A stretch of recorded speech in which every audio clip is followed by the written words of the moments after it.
Hi, it's Kristen. We're gonna be making a chicken and dumpling soup today. Here's the ingredients and supplies that you're gonna need to make that. Here's a list of ingredients that you will need. 2 tablespoons of cornstarch, half a cup of heavy whipping cream, some house seasoning, a squeeze of a half a lemon, some rosemary, a bay leaf, and garlic powder,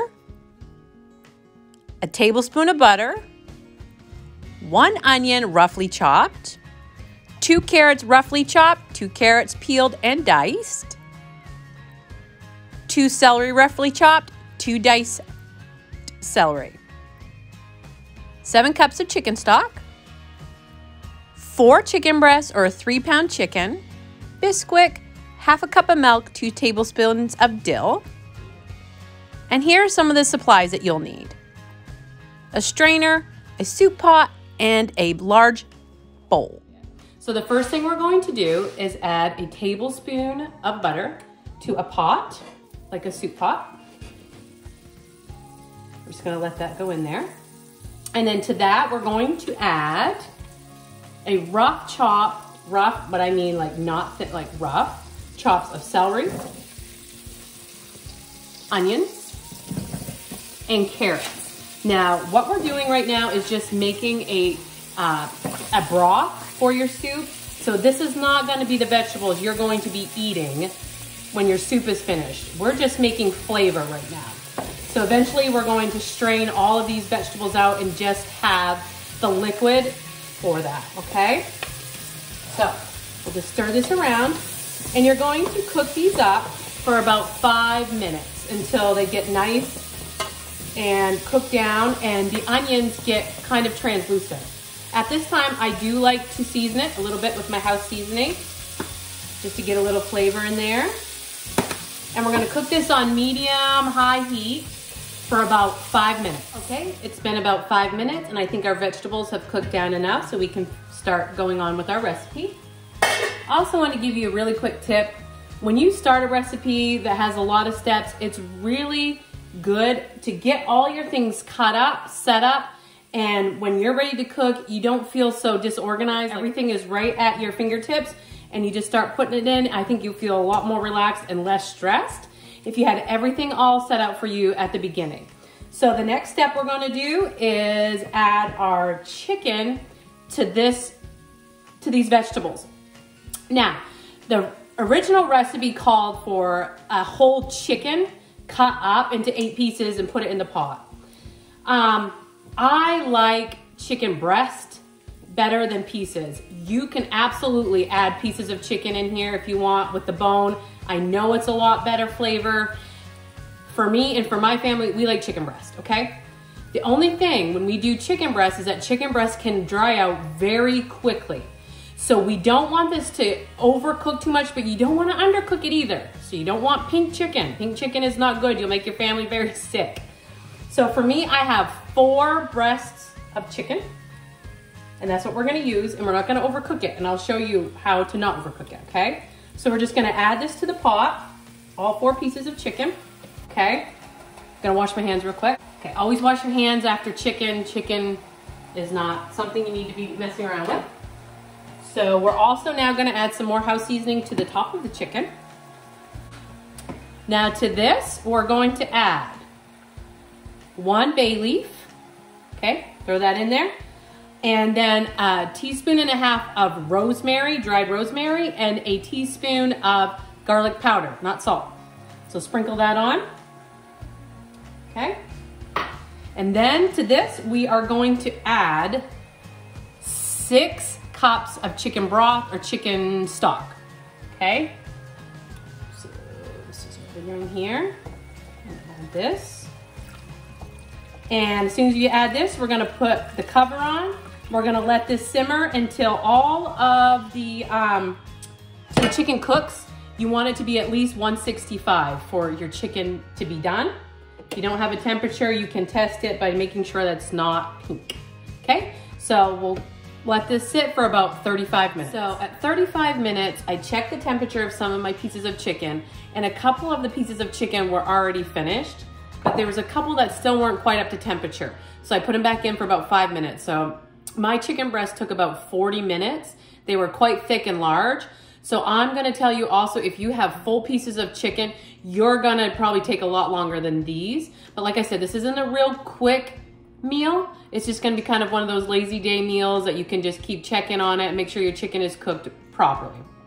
So my chicken is now up to temperature. I'm gonna take the shut the temperature off just for a second, just so we don't overboil too much.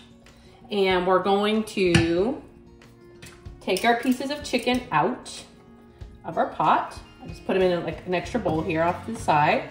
So the next step, what we're going to do, and I hope I don't lose you all in this step, is I like to cut my chicken up in bite-sized pieces. I don't like shredded chicken. I don't know what it is. I don't know if it's a childhood trauma or what it is, but I want my chicken cut up in cubes. So I'm gonna cut this chicken up in cubes and we'll come back and show you what's the next step. Okay, so here's the next step. I've cut up all my chicken. It's all cut up in cubes. You can shred it however you want it. I like it in cubes. I want my carrots in cubes, my celery in cubes, my chicken in cubes. Maybe I have OCD. I don't know, probably. So anyway, get your chicken all cut up the way you want it. Now, I don't want to lose you in these next couple steps. I just really take really good care of my food because I want it to taste really good. So these are my tips on how I do it to make my soup taste the best that it can, okay? So like we talked about before, chicken breast can get really dry and nobody likes dry chicken breast. So what we're going to do while we're finishing up this soup is we're gonna take all of our chicken that we cut up all into cubes or shredded it, however you want. Whoopsie. And we're going to add 1 cup of chicken broth or chicken stock, whatever you wanna use. I actually make homemade bone broth because I don't love chicken on a bone, but I do love the benefits of chicken broth, chicken bone broth when you boil it all together. We can talk about that another day. But we're gonna add a cup of chicken broth just to this bowl. The reason why I'm doing this is to put the moisture back into the chicken. So when we put it back into the soup, it's really nice and tender.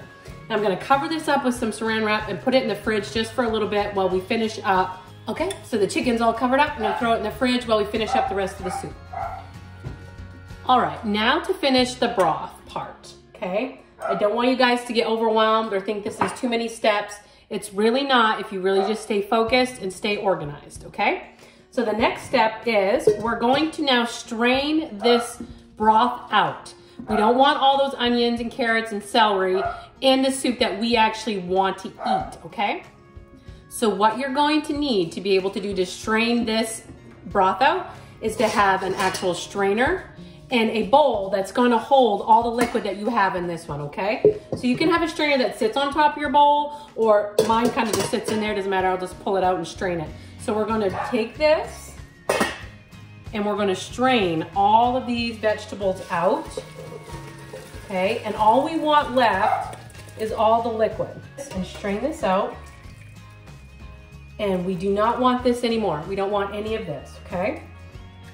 All we have left is our broth, okay? So now we're gonna pour this back into our soup pot because now this is the broth that we're gonna use for our soup. So the next thing we're gonna do is we're gonna turn it back on to medium-high heat, okay? So we had cut up the carrots and the celery and the little tiny pieces. This is now the time to add that to this broth. So we're just gonna add those, okay? Just celery and carrots. 2 carrots, 2 celery, cut up small. I like them cut up small, you cut them the way you want them. Okay, so we're going to let this sit and simmer for about 20 minutes, covered, so those vegetables can get nice and tender. It's been about 20 minutes and now I think our vegetables are nice and tender. So we're almost on the home stretch here, guys. The soup's almost finished. We're just gonna test a carrot to make sure that it's nice and tender. Perfect. So I've taken my chicken out from the refrigerator. So we're gonna add our chicken to this, back to the stock. Put that juice that you put in here, put that right in there too. Add it all in there. Now we're gonna take 2 tablespoons of corn starch and we're going to add a 1/2 cup of heavy cream to it. while we're doing this, get your soup up to a boil because we're gonna add this to the soup to thicken it. But when you're using cornstarch, your broth really has to be boiling for this to actually work the way you want it to. Keep in mind when you're using cornstarch that whatever liquid that you add to it needs to be very, very cold for it to dissolve well, okay? So our soup is just about boiling, so I'm going to add the cornstarch mixture to the soup, and what we're doing is trying to thicken the soup with this. This is what we're doing with that. Okay, I'm just gonna mix this in. Now it's giving it a nice light color. Okay, that'll thicken up here in just a little bit. Also at this time, we're gonna start adjusting some of the flavors. So we're gonna test it to see if this is extremely salty or not. It actually has a great taste right now. It's gonna taste even better with a squeeze of a half a lemon. So we're gonna add that to our soup. Now, when I saw this, when I first did the recipe, like add a lemon to chicken soup, I didn't think that that was necessary. It is absolutely necessary. Don't skip this step because it's gonna really bring your soup up to the next level.